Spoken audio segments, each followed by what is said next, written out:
Hi everyone, welcome to my channel. Today we start with part 1 of Minimalist Kitchen Edition, which is going to be all about bartan. Now, one of the first things which we can see is a chopping board.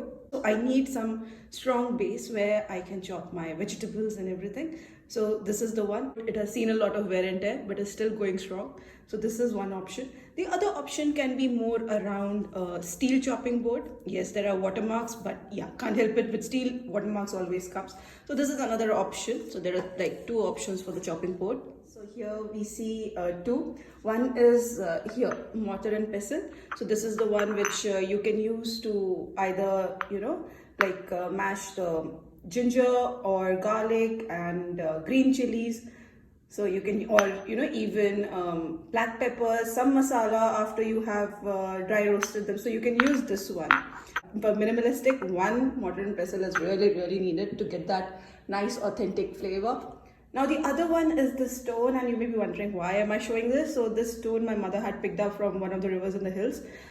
These small stones I think you will find in most of the Kumaoni households. So what we do is like I said, like for ginger or garlic, like you have to put in the dal for tadka or for the sabzi. So what we do is we just use this. We just mash the garlic over either the counter, but yeah, the counters are not very strong now given their granite. So we use this, just mash it and then just put it in the bartan. So if you see, like, so these are the two options. I use them depending on my mood. So this one basically takes less time to wash because it's just single one, and anyways you'll be using your chopping board. So yeah, so these are the two stoneware options that you should keep in mind, but at least one you need to have.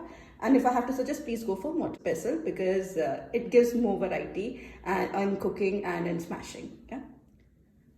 Now we have a skillet. Now skillet is very multi-purpose. So we don't need a tawa, we don't need a fry pan because it can act combined. Because here in this one you can make either sabzi or chapati and parathas, and also you can do shallow fry. So this is really good, you can see. So this one you can use for any of these things, but yeah, because it is cast iron, you can't make anything sour with tamarind and tomatoes, no. So but otherwise this is a very multi-purpose. You don't need to go and buy multiple varieties of bartan there, but I think this will be more than enough. Next comes a saucepan. So saucepan again, I use it for multiple purposes. Like for example, the rice. I like rice made in open vessel. So I don't make rice in cooker. So I need this for it. And in case I'm making any soups, then again I need a saucepan. While I do not drink tea or coffee, but when anyways guests are there, then you can use this also. So if you see, even this one is induction based. So all the vessels that I'll be showing, they are mainly friendly, induction friendly, which can be used. And yeah, it is stainless steel. Yeah. Now let us look at kadhai. So this is a stainless steel kadhai with an induction base.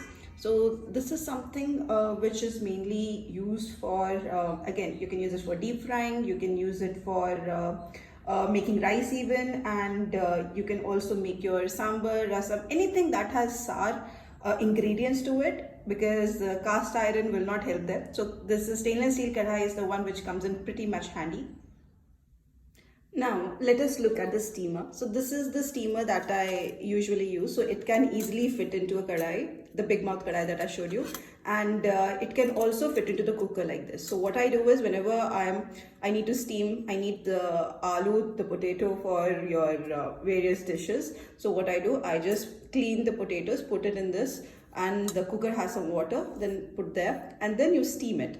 So the steamer basket comes really handy, and your alus come out really good, and which really helps in your paratha. So this is the steamer that I use.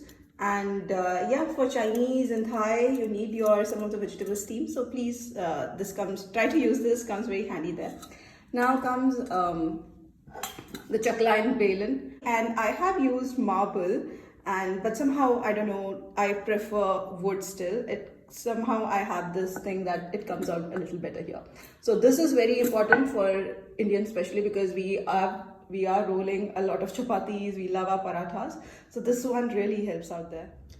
Now comes the most versatile item in the Indian kitchen, that is our pressure cooker. So here we can use it for almost everything. We can use it for making dals, boiling our legumes, and also preparing rice, because some folks, they like to have rice 3 whistles and you're done. My grandma is one of them. She loves it like that. However, we do like it in open vessels. So yeah, so this one is very much important. Otherwise, rajma and chole would be a thing of the past and just for dreaming purpose. So yeah, this is very much needed to make it turn into reality. Now the last item in the entire range. So let us look at some of the cooking spoons that we use.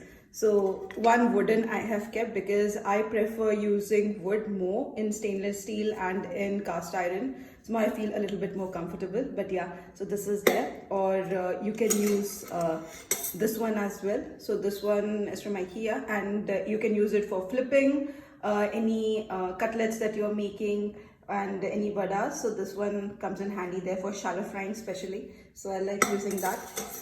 Then this is the whisk. So this is small whisk in fact, but I like to use it because especially for whisking of raita and for making curry, or we say palio in Kumaoni. So yeah, so I like to use this because it takes away the lumps and it makes the batter smooth. So this one, it's a must for me. I can't live without it.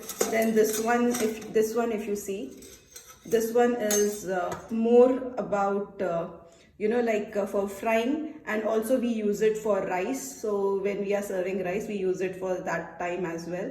Or if you're doing a tadka, we can use it at that time too. So this one again is multi-purpose. Now the last one. This one is karchi, or in Kumaoni we call it dadu.